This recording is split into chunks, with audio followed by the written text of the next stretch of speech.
उस युग में जब देवता और दानव एक ही लोक में रहते थे, ब्रह्मांड असंतुलन में फंस गया था।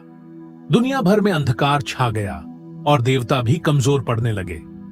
ऐसा कहा जाता था कि केवल अमृता का अमृत ब्रह्मांडीय महासागर के भीतर छिपा हुआ सद्भाव को बहाल कर सकता है।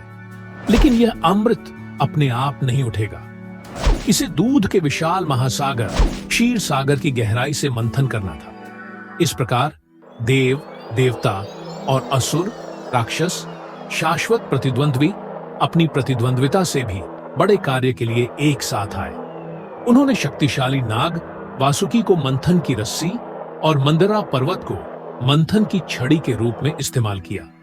जैसे ही उन्होंने समुद्र मंथन करना शुरू किया, ब्रह्मांड कांप उठा और लहरें आग और झाग के साथ नृत्य करने लगी। मंथन से अनेक दिव्य निधियां निकली।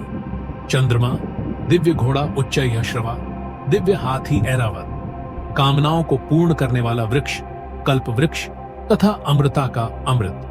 लेकिन सभी निधियों से ऊपर घूमती हुई रजत तरंगों तथा चमकती हुई कमल की पंखुड़ियों से वह प्रकट हुई, लक्ष्मी, धन, सौंदर्य, अनुग्रह तथा प्रचुरता की देवी।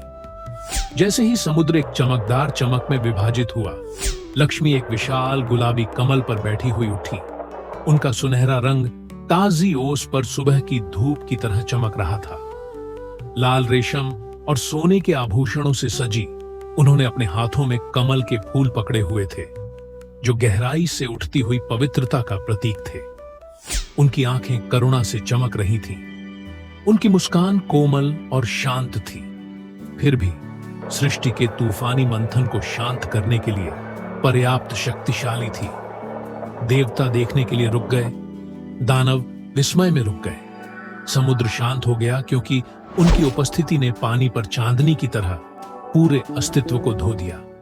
जहां भी उनके पैर पड़े, समृद्धि खिल उठी, पेड़ों पर फल लगे, नदियां नए जीवन से जगमगाने लगी, फूल खिले मानो कोई गीत याद आ रहा हो। यहां तक कि उनके जन्म को देखने वालों के दिल भी हल्के हो गए, मानो किसी प्राचीन आनंद से छू गए हों। लक्ष्मी किसी एक दुनिया की नहीं थीं, वे सभी की थीं। उन्होंने स्वर्ग की ओर देखा और फिर धीरे से ब्रह्मांड के संरक्षक भगवान विष्णु की ओर चल पड़ी। जैसे ही उनकी आंखें मिली, एक शाश्वत मिलन फिर से प्रज्वलित हो गया। क्योंकि वे केवल धन नहीं थीं, वे संतुलन थीं, धर्म की शाश्वत साथी, जीवन के नृत्य में सामंजस्य की रक्षक। लक्ष्मी के आगमन के साथ दुनिया ठीक होने लगी। प्रकाश वापस आ गया, दिव्य अमृत निकला। लेकिन यह उनकी उपस्थिति थी जिसने वास्तव में संतुलन बहाल किया। यह याद दिलाते हुए कि सुंदरता, प्रचुरता और अनुग्रह उद्देश्य और ज्ञान के साथ एक साथ बहना चाहिए। और इसलिए आज भी कहा जाता है कि जहां लक्ष्मी का स्वागत प्रेम, स्वच्छता और उदारता के साथ किया जाता है, वहां आशीर्वाद मिलता है। न केवल सोना या धन, बल्कि आनंद, शांति और संतोष की पवित्र चमक। उथल पुथल की गहराइयों से, संघर्ष के मंथन से लक्ष्मी का जन्म हुआ। न केवल पूजा करने के लिए, बल्कि हमें यह याद दिलाने के लिए कि सच्चा धन हमारे भीतर के सागर से निकलता है।